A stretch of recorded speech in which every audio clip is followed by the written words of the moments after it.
E aí, pessoal, tudo bem com vocês? Estamos aqui em mais uma aula. Vamos fazer o comentário da prova da UNIT 2023.1. Tudo bem? Uma prova dentro do normal, né? Porém, dentro daquela expectativa, né? As questões das três e química, praticamente cada alternativa seria uma questão que diferente. Tudo bem? Um pouco mais explorado nessa prova, questões com o quê? Com cálculos. Mas é normal da prova das tricks. Tudo bem? Vamos lá? Então, ó, a nossa primeira questão de química na prova é exatamente a questão de número 21. Que é uma questão tranquila, uma questão simples, mas que se consegue facilmente resolver a questão com conceitos que nós temos no dia a dia. Veja, o ciclo do oxigênio envolve intercâmbio entre o oxigênio encontrado sob a forma de oxigênio, O2 gasoso, contido na atmosfera, e o oxigênio quimicamente ligado a outros elementos químicos, como o caso de dióxido de carbono e de água. Os óxidos, sais constituintes, minerais e substâncias, a única maneira significativa e completa ciclo, pelo retorno do oxigênio gasoso à atmosfera e por meio da fotossíntese, processo realizado por seres vivos clorofilados. É aquela história. Sempre as questões, 99% das questões stricts, texto base, figurativo, dificilmente você utiliza, a não ser que seja questão de cálculo, que dá um informativo no texto base. Mas em sua composição geral, é muito figurativo. Na verdade, o texto base das tricks geralmente são pretextos. Então ele menciona que o oxigênio molecular é uma substância simples oxigenada, menos estável que o seu alótropo ozônio. Neste caso, o aluno precisa lembrar quais são os principais casos de alotropia, né? E lembrar que aqueles que se encontram mais facilmente são as formas mais estáveis, as consideradas menos do que energéticas. Então, ó, eu tenho aqui os principais elementos que formam a alotropia. Os principais elementos que formam a alotropia. Tá?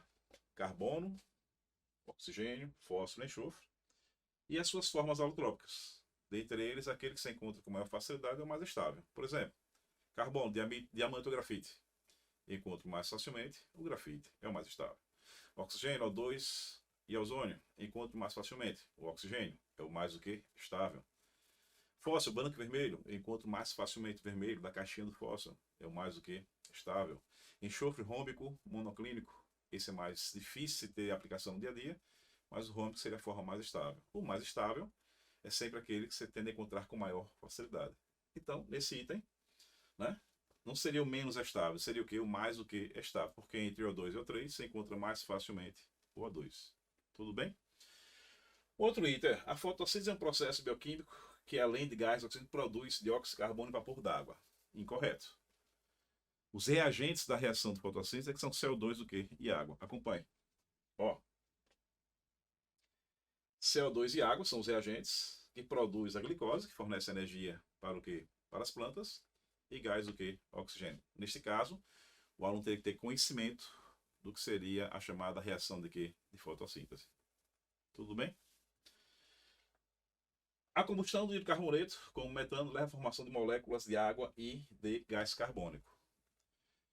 Quando ele não menciona se a combustão é completa ou incompleta, você supõe combustão que completa. E aí não pode esquecer que tem diferença quando eu tenho combustão completa e combustão que incompleta. Veja.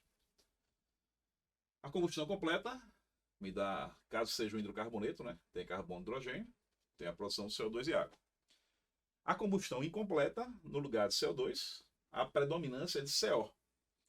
Tem o CO2 em pequena quantidade, mas com predominância em quê? Em CO. É o que difere praticamente a combustão completa da o quê? Da incompleta. Tudo bem? Então este item seria o quê? Seria item verdadeiro. Tá? Qual seria o erro do item D? O óxido de ferro 3 é um dos constituintes da ferrugem. É obtido por um processo de redução do ferro metálico a ferro 3+. Pessoal, ferro metálico a ferro 3+. O NOx está crescendo. Ferro metálico, NOx 0, ferro 3+, o NOx mais 3. Se o NOx está crescendo, eu tenho aí uma oxidação e não uma o quê? Redução. Tudo bem? Então, ó, ferro, passando para 3+, que é o que ele cita no próprio texto, 0, no óxido de ferro 3+, que é a própria carga. Passou de 0 para +3, isso não é redução, é o quê? Oxidação. Redução, NOx diminui. Oxidação, NOx o quê? Aumenta. Então o item está o quê? Irregular. Item E, o oxigênio necessário para a sobrevivência dos seres vivos, os seres aeróbicos que vivem na água dos rios e marés, é obtido pela decomposição da água. Não, você não tem ecossistemas a decomposição da água. Eu precisaria de muita energia para provocar isso. O que eu tenho de oxigênio é a dissolução do gás oxigênio nessa água. Se eu tiver fatores como aquecimento, né, que contribuem para a saída do oxigênio, eu passo a ter uma água pobre em oxigênio, uma chamada água que poluída. É o que a gente chama de água imprópria para o quê? Para ser vivo se desenvolver. Ou se eu tiver excesso de material orgânico, né, consumindo o oxigênio daquela água, isso termina retirando o oxigênio, deixando a água imprópria para o quê? Para o ser vivo se desenvolver. DBO é um termo, demanda bioquímica de oxigênio, que avalia isso. Quanto mais alta for a DBO, mais poluído tem de ser aquela água, porque existe muito micro-organismo retirando o oxigênio daquela água. Então veja, se você analisar direitinho, eu preciso do texto base para quê? Para nada.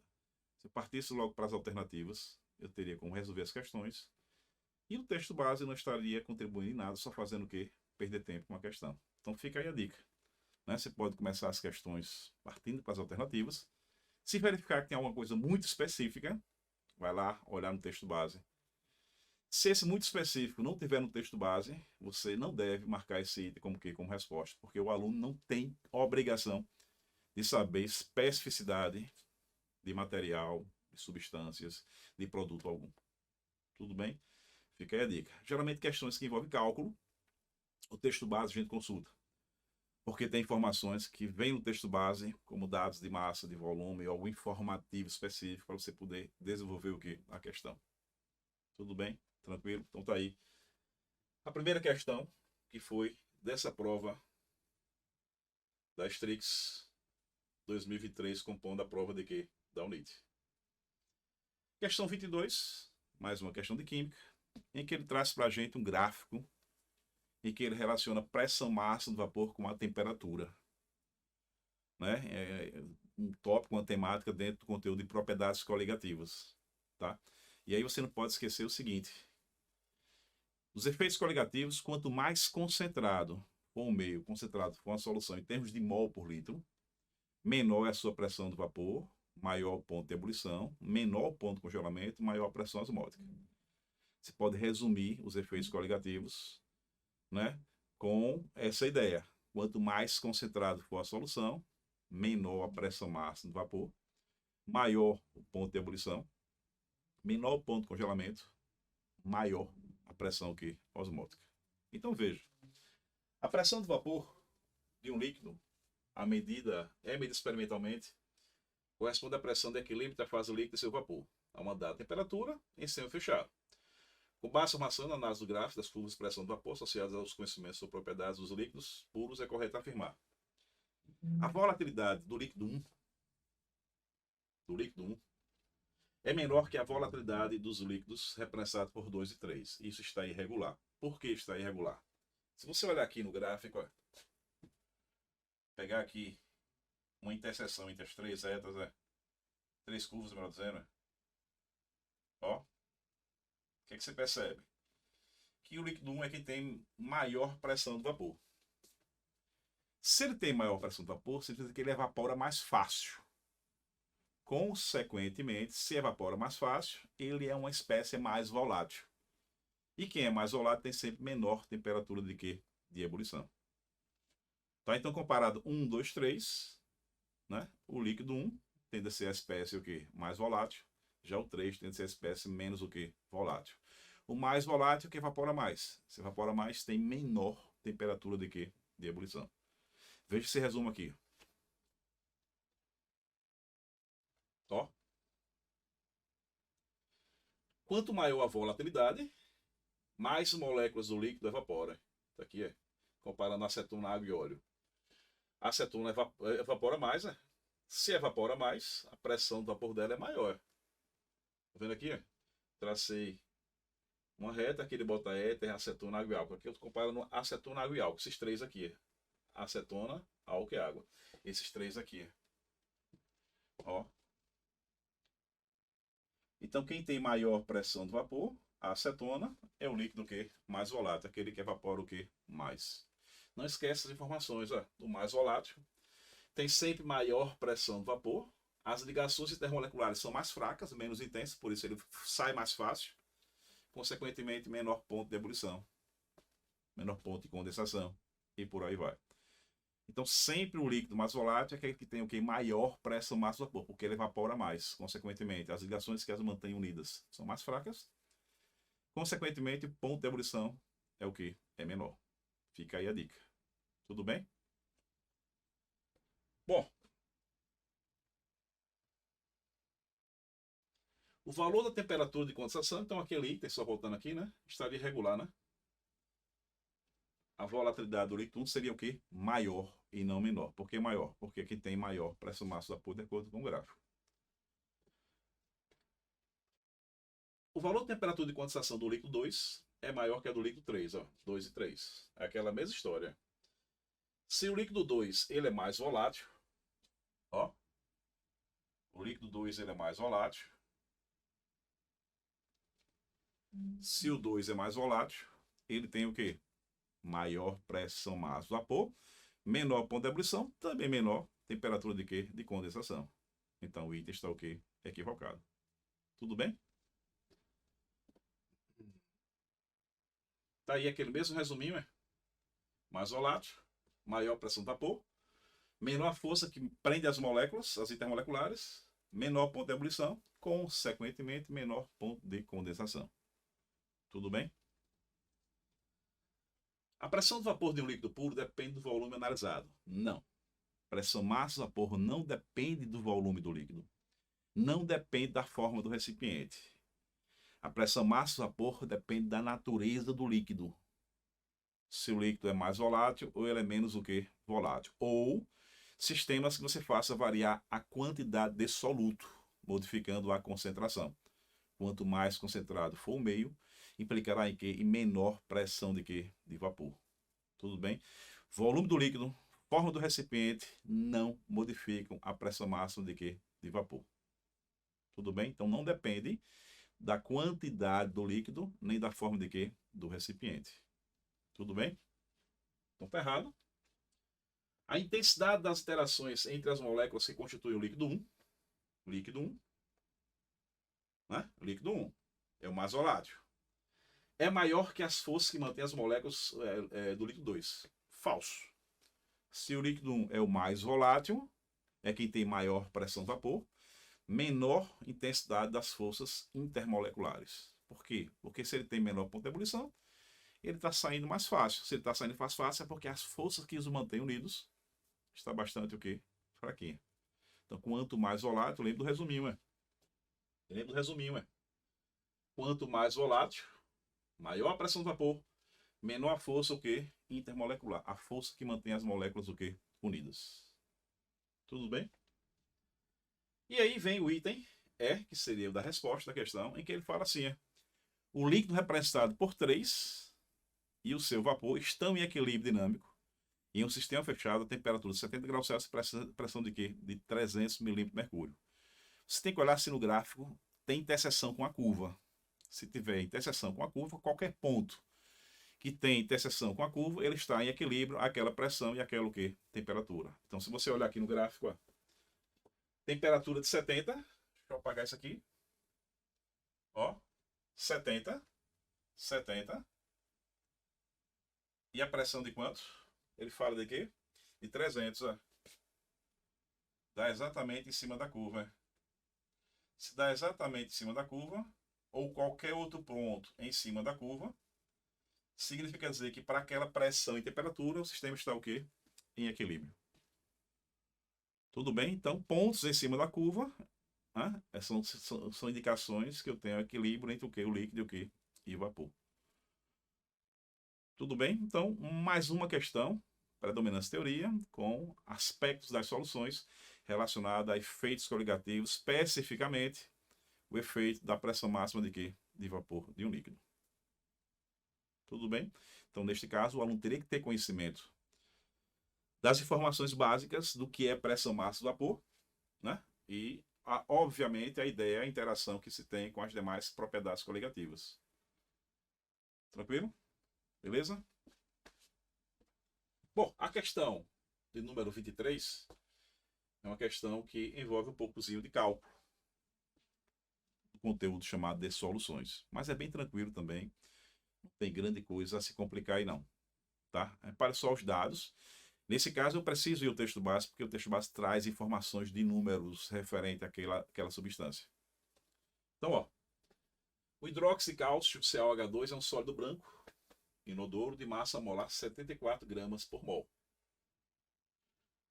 Massa molar ele já deu aqui, para você não ter o trabalho de ir na tabela periódica. Lembre que na prova das tricks eu tenho tabela na prova, eu posso consultar a tabela na prova, tá? E ele fala que tem solubilidade 0,185 gramas em cada 100 ml de água a 20 graus Celsius. Se dissolve de CaOH2, 0,185 gramas em cada 100 ml de água, na temperatura de 20 graus Celsius. É um informativo em relação ao CS, coeficiente de solubilidade daquela base em água naquela temperatura. Então você tem que usar essa informação. Tá? Este composto químico é utilizado como regulador de pH, ou seja, se é uma base e o meio estiver ácido, ele consegue neutralizar a acidez crescendo o pH, né? E floculante no tratamento de água de esgoto, ou seja, é uma espécie, né, que flocula, fica em foco, que ele é pouco solúvel em água. Né? E essa pouca solubilidade ajuda em processo de decantação. Bom, a reação química entre o hidroxicálcio e ácido sulfúrico forma um sal de fórmula química CaSO3. Aí bastava você lembrar aqui, até mesmo se não soubesse montar a reação, que ácido sulfúrico é H2SO4. Se no ácido sulfúrico tem um ânion SO4, uma reação de ácido-base, o cálcio, que tem carga mais 2, se junta com o SO4, que tem carga menos 2. Então, o sal formado não poderia ser CaSO3, e sim o quê? Ca o quê? SO4. SO3 é o chamado sulfito. Né? SO4 é o ácido sulfúrico que forma o chamado sulfato. Então, se no ácido sulfúrico tem SO4, o sal também tem que ter o quê? SO4.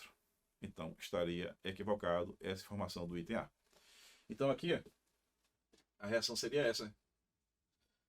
O ácido sulfúrico com hidroxicálcio, está vendo aqui? O sulfato aqui, ó, sulfato aqui, vai se combinar com esse Ca, formaria CaSO4.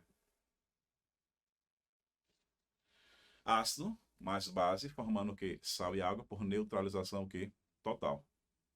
Então tá errado o item porque ele fala a informação de que CaSO3. Tudo bem?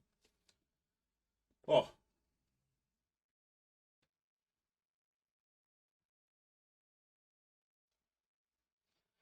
Então o item A está incorreto. Não é CaSO3, é CaSO4. A quantidade de matéria que ele chama, pessoal, é número de mol. O número de mol é a razão entre a massa e a massa molar da substância. Então, a quantidade de matéria, o número de mol do hidroxicálcio, que se dissolve corretamente em 200 ml de água, é 5 vezes 10 a menos 3 mol, a 20 graus Celsius, tem que tomar cuidado. Qual é a quantidade que eu tenho do hidroxicálcio dissolvido em água de acordo com o texto? 0,185 gramas a cada 100 ml. Mas veja que no item B ele perguntou para 200 ml. Então, se eu tenho para 100, para 200 ml, eu tenho o dobro ali dissolvido. Tá? Se eu tenho essa massa que se dissolve, massa pela massa molar, eu tenho a quantidade de matéria, que é o seu chamado número de quê? De mol. Então, bem simples, só ficaria atento aí a lembrar que ele pergunta para 200 ml e não para o quê? Para 100 ml. Tem que tomar mais cuidado, porque senão você faz o cálculo quê? Errado. Tá? Então, você tem aqui, com o item correto, mas veja que a massa dada foi 0,85 para 100 ml, estarei encontrando para 200 ml. Então, o dobro dessa massa, 0,37 gramas. Se eu quero saber o número de mol, é só colocar na fórmulazinha, né? Massa pela massa, o quê? Molar. Então, tá aqui. Massa pela massa molar. A massa 0,37 por 74, 0,05 mol. O item estaria o quê? Correto. Então, não esquece. quantidade de matéria é o nome atual dado para número de quê? De mol. A pegadinha neste item é que no texto base ele me deu a informação de massa para 100 ml e agora ele perguntou para o quê? Para 200 ml. Tudo bem? Tranquilo? Vamos ver o próximo item. O hidroxicálcio é uma base inorgânica forte porque apresenta cátion divalente derivado de um metal alcalino. Está irregular. Se for a tabela periódica, cálcio está na família 2A. Se ele se encontra na família 2A, ele é um metal alcalino terroso. E não metal alcalino, como fala o texto. Tudo bem? Tranquilo? Então, metal alcalino terroso. Metal alcalino é referente à família 1A. A adição de hidroxicálcio à água a ser tratada contribui para a redução do pH e para dissoluções de materiais particulados. Você tem que lembrar o seguinte: quanto menor for o pH, mais ácido é o meio. Aumenta a acidez do meio. Se o hidróxido de cálcio está neutralizando aquele meio, a tendência é crescer o pH e não diminuir o pH. Então, ó, a escala de pH que nós temos no dia a dia, pH 7 neutro, inferior a 7 ácido, superior a 7 básico. Se eu estou adicionando um material básico, que é o hidroxicálcio, que vai neutralizar a acidez, o pH não diminui. O pH o que, pessoal? Aumenta. Tá? Se ficar em excesso de COH2, o pH ficaria maior que 7. Se ficar igual a 7, o meio está neutro. Menor que 7 não pode ficar, porque indicaria um meio o que, pessoal? Um meio ácido. Então, não esquece a escala padrão de pH entre 0, 7 e 14. Tudo bem? pH mede acidez. Se fosse pOH, estaria medindo basicidade. Então, não é redução do pH, e sim o que? É elevação de quê? Do pH. Tudo bem? O item E, ele fala da concentração de OH-. Aí você tem que lembrar que a concentração de OH- vem do CaOH2, como ele se dissocia. Tudo bem? Em uma suspensão aquosa de hidroxicálcio, é menor que 1 vezes 10 a menos 7 mol por litro. Então, cuidado. O dado que eu tenho é em grama por 100 ml. Mas ele quer a concentração em mol por litro. Ele quer para 1000 ml. Então, o primeiro passo que eu vou fazer é calcular a concentração do CaOH2 para 1000 ml, ou seja, em mol por litro. Para isso, eu preciso da massa, não em 100 ml, sim que em 1 litro, que seria 1000 ml. Então, ó, a massa que eu tenho em 100 ml, para um volume de 1 litro, que seria 1000 ml, qual seria a massa? Calculei aqui, 1,85. Se eu tenho a massa, eu posso calcular o número de mol, que é aquela relação matemática que eu mostrei anteriormente. Massa pelo quê? Pela massa molar. Concorda comigo? Então tá aqui. A quantidade de mol que eu vou ter em 1 litro. 0,025 mol de CaOH2 em 1 litro. Por isso que eu vou chamar isso aqui de mol por litro. Porque isso aqui está sendo calculado para 1 litro.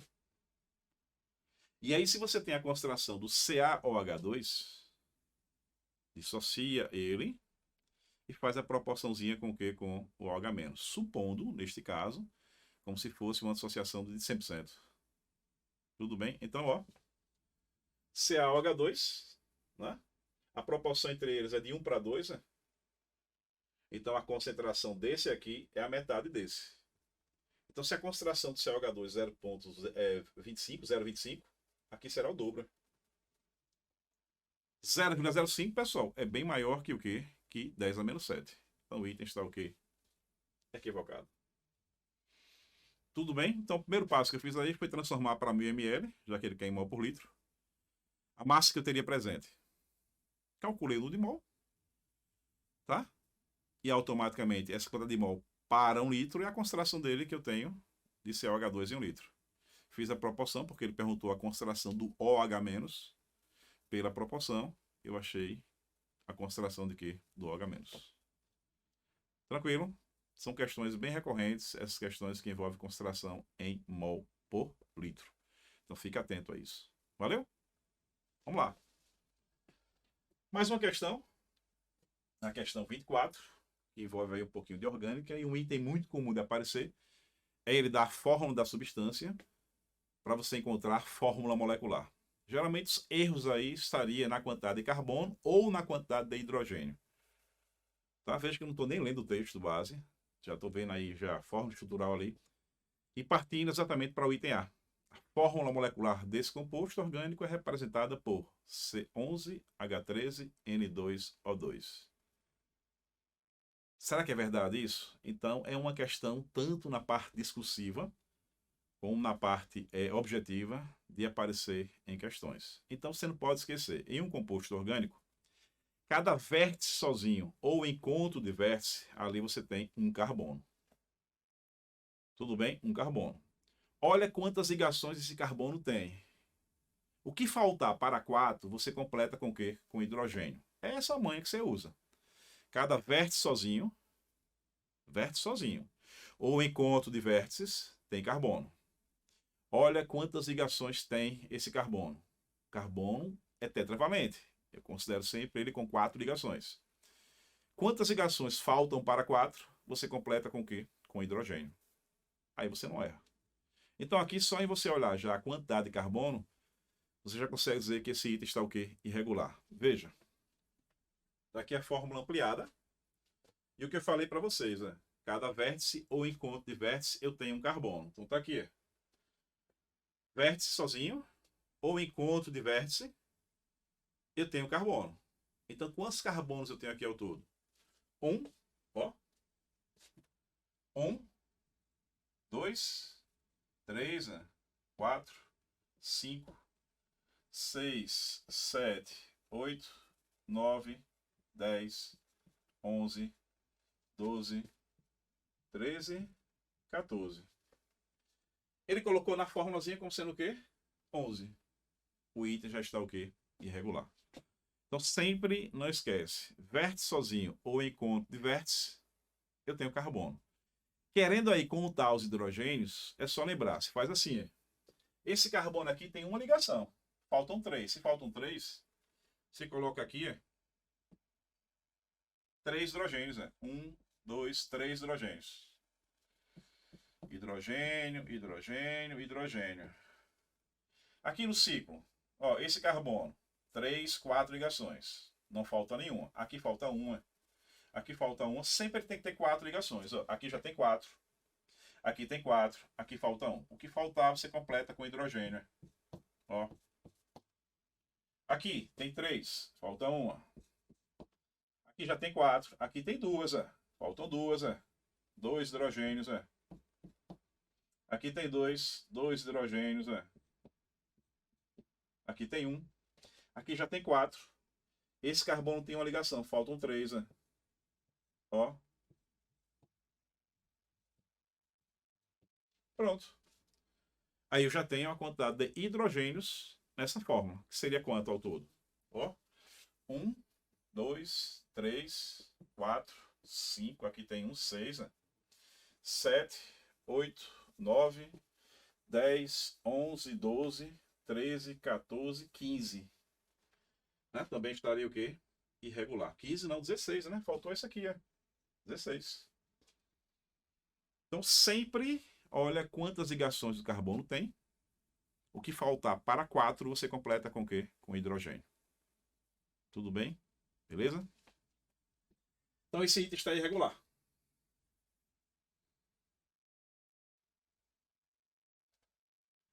O grupo funcional das cetonas é um dos constituintes da estrutura química da melatonina. Pessoal, cetona é você ter obrigatoriamente carbono com dupla O entre 2 carbonos.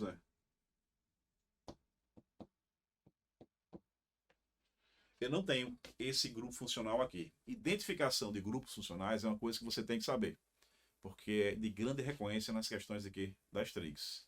Eu tenho aqui um O entre 2 carbonos. Ó. Isso aqui é a função éter. Éter. Eu tenho aqui ó, nitrogênio ligado a carbono. Eu tenho a função aqui amina. Eu tenho aqui N ligado a C dupla O. Eu tenho a função amida. Cetona você não encontra aí. Então revisa aquela parte de identificação dos grupos funcionais. Né? Grupo funcional, que função orgânica pertence? Os grupos diferentes de carbono e hidrogênio encontrados na molécula geralmente indicam substâncias o quê? Diferentes. Tudo bem? Então esse item está errado.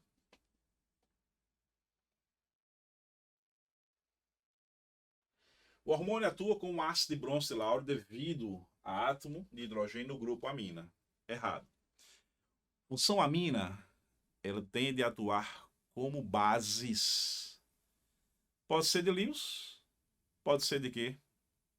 De Bronsted. O conceito de Bronsted é quando ácido doa H+, e base recebe H+. Então a amina poderia doar o par eletrônico que tem no hidrogênio, recebendo o hidrogênio. Então as aminas são sempre bases de Lewis ou podem também atuar como base de quê? De Bronsted. Então, jamais ela atuaria como quê? Como ácido. Tá? O conceito de Bronsted sempre se tem processos reversíveis. Uma espécie doando, outra espécie recebendo H+. Tá? Como é reversível, tem sempre uma ida e uma volta. Como, por exemplo, ó. Imagine aqui, ó. HCl mais água, formando H3 mais Cl menos. Ó. O HCl está doando o hidrogênio para a água. Como é que eu sei isso? Porque está ficando Cl menos. Ó. Se o HCl doa hidrogênio para a água, isso aqui é um ácido de bronze, isso aqui é a base de bronze. A base recebeu, o ácido doou. O doador de H+ é o ácido. O aceptor de H+ é a base. Se você olhar à volta, o H3O+ doa para o quê? Para o Cl-, é chamado ácido conjugado. Então, à volta, o H3O+ está doando e o Cl- está recebendo. Olha o que tem no lado direito, veja o que tem no lado esquerdo, você sabe facilmente quem doa e quem recebe. Então, aqui seria ácido e bases conjugados, que é a volta. Então, não esquece. Aminas atuam como bases de Lewis por doar par de elétrons. E se receber hidrogênio, também pode ser uma base de quê? De bronze e laure. Tudo bem? Nunca um ácido de quê? De bronze e laure. Conceito de Bronsted, doador de H+, é ácido, receptor de H+, é base. Conceito de Lewis, doador de par de elétrons por ligação coordenada, é uma base. Receptor de par de elétrons por ligação coordenada, é um ácido. Tudo bem? Então fica aí a dica. Aminas pode atuar sempre como o quê? Ou base de Lewis, ou base de quê? De Bronsted. Valeu? Bom. A cadeia carbônica da metalanina, classificada como fechada, na verdade ela é mista, né? Tem uma parte fechada, uma parte aberta, já está errado aí. Saturada, sim. Ou não. Existem aqui duplas ligações entre carbonos. Se eu tenho duplas ligações entre carbonos, isso indica que a cadeia ela é insaturada. Então aqui já está errada. Heterogênea, tem heteroátomo aqui, heteroátomo. Então, se tem heteroátomo, ela é heterogênea. O que é um heteroátomo?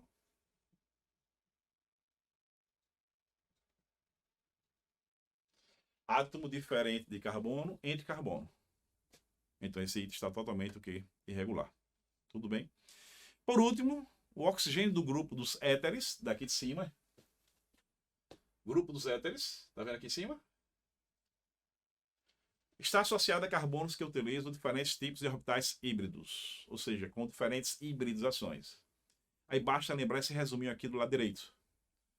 Quando você tem um carbono com 4 ligações simples, a sua hibridização, seu orbital híbrido é sp3. Se tem um carbono com uma dupla e 2 simples, a sua hibridização é sp2.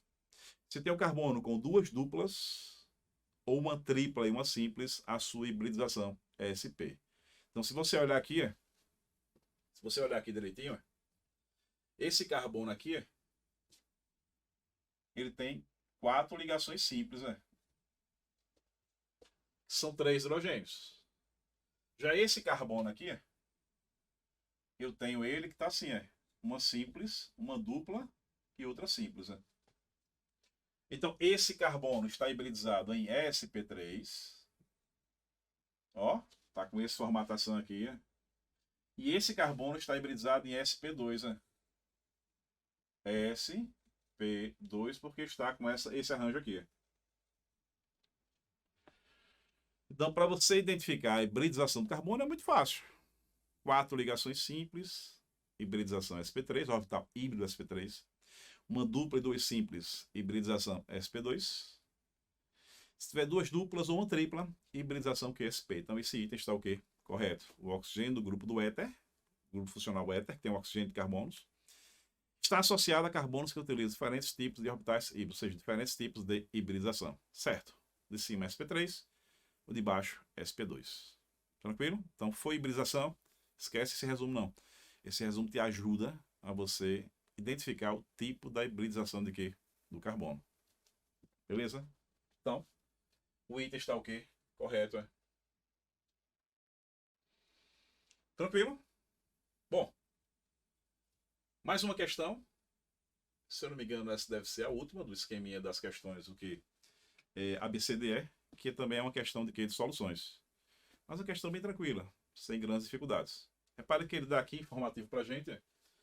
Ácido nítrico, que é a substância, a massa molar dele e a concentração do que está dele em estoque. O volume de 25 litros em uma solução em estoque, então eu vou pegar dessa solução 25 ml, melhor dizendo. Tá? Armazenada em um laboratório, identificada pelo rótulo. Aqui tem 25 ml. Isso foi utilizar a preparação de 15 ml de uma solução aquosa desse ácido. Então eu vou pegar esse ácido, colocar água para chegar a 15 ml. Isso é uma diluição. Então tenho 25 ml. No frasco que tem concentração dele 12 mol por litro.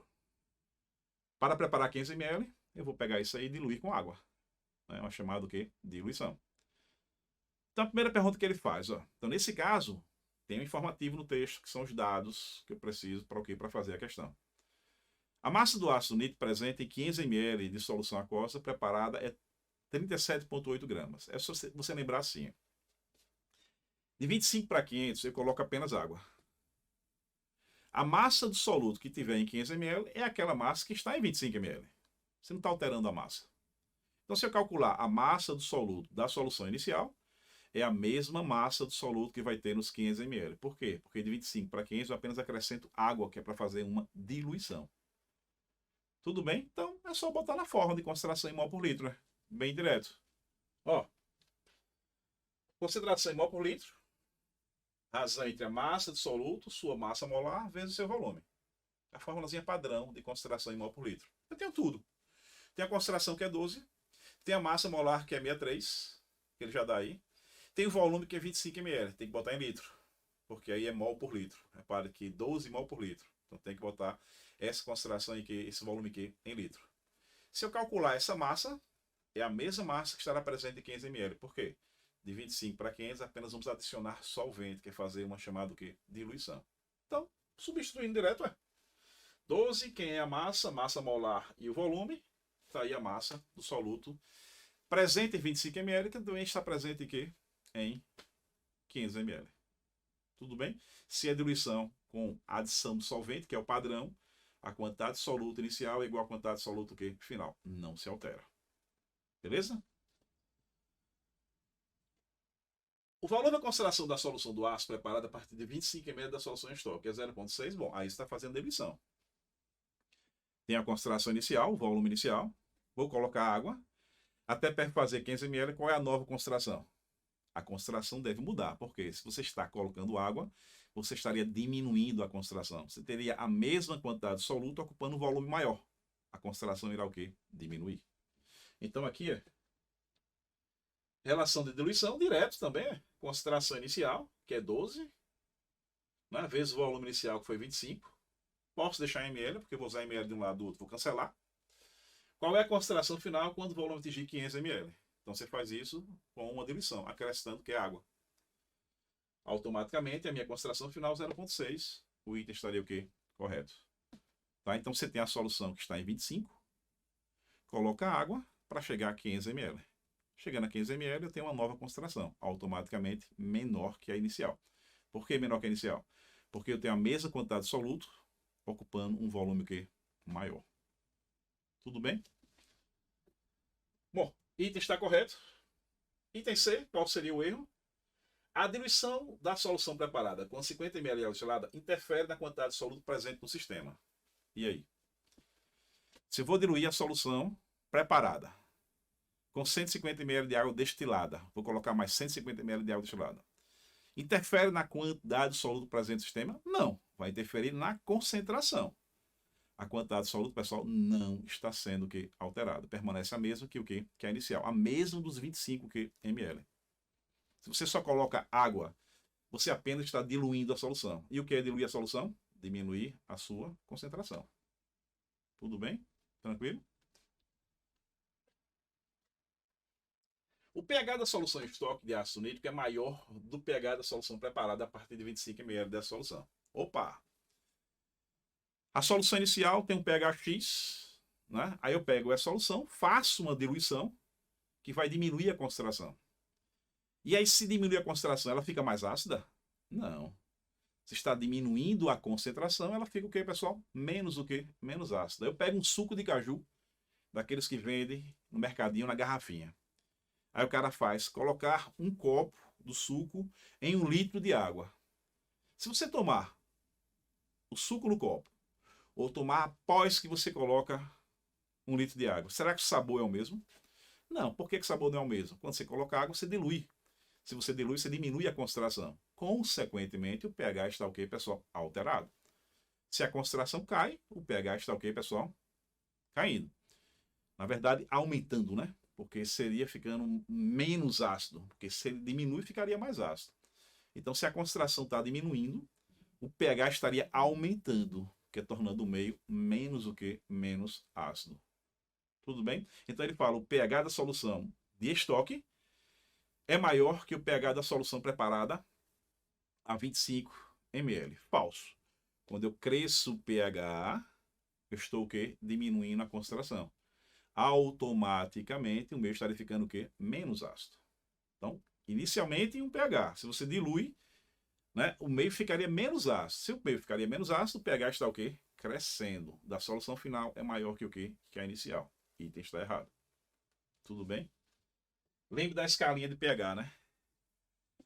0, 7, 14. Inferior a 7, ácido. Superior a 7, ele é o quê? Básico. Se estava ácido e você diminui a concentração, ficaria menos ácido. Para ficar menos ácido, pH tem que o quê? Aumentar. Tudo bem? Não esquece. E aí, por último, a quantidade de moléculas do ácido nítrico presente em 25 ml da solução de estoque. Se a quantidade é essa. Bom, o que é que eu já tenho lá? 12 mol em 1 litro. É a concentração que eu tenho da solução que inicial em estoque. Né? Para 0,025, eu teria que quantidade de mol aí? Por que eu estou calculando a quantidade de mol? Porque nós sabemos, por constante, 1 mol equivale o quê? A 6 vezes 10 elevado a 23 unidades. Então, 1 mol de moléculas, 6 vezes 10 a 23 moléculas. Se eu souber a quantidade de mol que tem nessa solução, eu tenho o total de quê? De moléculas. Por isso que eu estou calculando inicialmente a quantidade de mol. Então, 12 mol em 1 litro era a minha consideração. Se eu tenho ali um volume de 0,025 litros, que são 25 ml, qual seria a quantidade de mol presente ali? A cheia, 0,3 mol. E aí eu vou para a definição. Se o mol tem 6 vezes 10 a 23 moléculas, 0,3 mol, x moléculas. A minha quantidade de moléculas presente na solução inicial seria 1,8 vezes 10 a 23 e não 3,6 vezes 10 a 23. Então o item está o quê? Irregular. Tudo bem? Tranquilo? Para finalizar, vamos fazer um comentário rápido da questão aberta discursiva, que é a questão única que apareceu nessa prova, que é também bem simples e bem tranquila. Veja. Ainda tem mais uma questão aberta, foi mal. São 6 questões, na verdade eu pensava que eram 5. Mas essa aqui é bem tranquila. A estrutura química do composto orgânico representado contém o grupo funcional das laminas substituídas. Se você olhar para cá, é NC-O. Eu tenho aqui NC-O, eu não tenho amina, eu tenho amida. NC-O, isso não é amina, é amida. Então tá errado. Né? Aqui é amida. Tá irregular?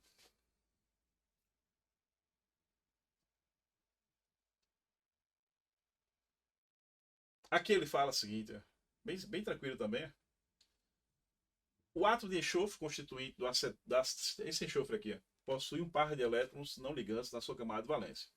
É só você lembrar assim, enxofre é da família 6A. Se é da família 6A, ele tem 6 elétrons na sua última camada. 1, 2, 3, 4, 5, 6. Já formou uma ligação aqui com hidrogênio. Já formou uma ligação aqui que foi com carbono, que é essa aqui. O que é que sobra para ele? 2 pares de elétrons. 2 pares de elétrons e não um par de elétrons. Se você souber a família, você saberia facilmente a resposta desse item. Tudo bem? Está irregular. Depois ele fala: a cadeia carbônica do composto da acetilcisteína possui 4 átomos de carbonos e 7 ácidos de hidrogênio. É só você contar aqui. Cada vértice ou encontro de vértice é um carbono. Então, 1, 2, 3, 4, 5. Errado. Cada vértice ou encontro de vértice refere o quê? A um carbono. Então, tem um 5. Está errado. A substituição do grupo acetil. Quem é o grupo acetil aqui? O grupo acetil é esse aqui. Acetil de 2 carbonos. Por um hidrogênio. Eu passo a ter o grupo amina e o grupo ácido. Quando eu tenho a função amina e a função ácido, isso constitui um quê? Um aminoácido. Tudo bem? Primeiro carbono. Vizinho a carboxila, que é o COH, é chamado carbono alfa, que é tal grupo amina, que é esse carbono aqui. Por isso que eles chamam de alfa-aminoácido. Aminoácido, não já diz, tem que ter a função amina e a função o quê? Ácido. Então, se eu terei aquele acetil e coloquei o hidrogênio, tirei o acetil e coloco o hidrogênio. Eu tenho a função ácido e a função amina. Eu tenho um aminoácido, o item está o quê? Correto. E por último, o número de ácidos carbono presentes em 2 mol de moléculas desse composto é aproximadamente. Bom, em um mol desse composto, em uma molécula desse composto, eu tenho 5 carbonos. Concorda comigo? Está aqui. Concorda comigo? Em uma molécula eu tenho 5 carbonos. Então, se fosse 1 mol, que são 6 vezes 10 a 23 moléculas, eu teria quantos átomos de carbono?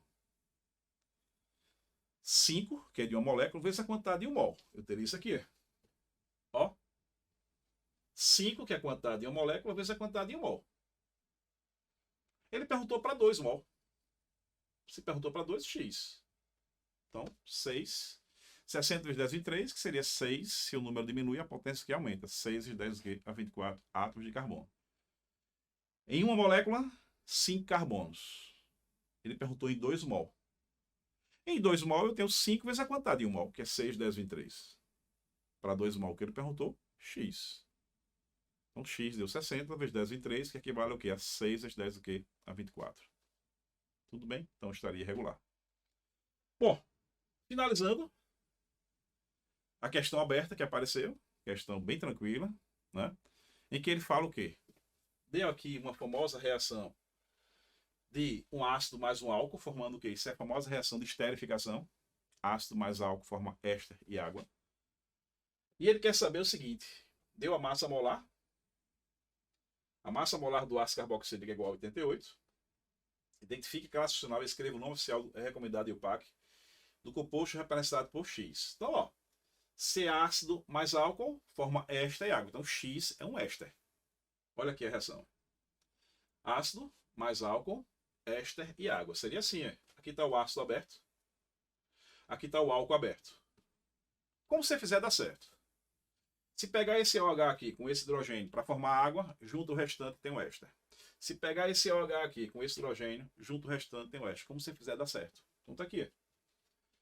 O éster é formado, ó. Essa parte aqui, ó, 1, 2, 3, 4 carbonos, com a parte do álcool, ó, com o oxigênio vindo daqui. Ou tira aqui esse OH, né? Tiro daqui esse OH sai daqui com esse hidrogênio e junto o restante. É a famosa reação de quê? De esterificação. Para você saber o nome, é muito fácil. O nome do ácido é butanóico. Ico você troca por ato. Fica butanoato, é. Butanoato. Esse radical aqui, que forma o álcool, o radical é o radical butil. Tem 4 carbonos com valência na extremidade. Butil, você coloca um azinho, fica o quê? Butila. Então tá aí. Junta os dois, butanoato de quê? De butila. Então, função orgânica éster, A reação que ocorreu neste exemplo é a esterificação, é uma reação muito recorrente, tá? E não tem como se errar. Tire o OH do ácido com o hidrogênio do álcool junto o restante, é o éster. Se fizer o contrário, dá certo. Tire o OH do álcool com o hidrogênio do ácido junto o restante, também chega o quê? Ao éster. Tudo bem? Valeu, pessoal. Um grande abraço para vocês. Fica aí o comentário da prova da UNIT 2023, ponto 1. Beleza? Um grande abraço e até o nosso próximo encontro. Tchau!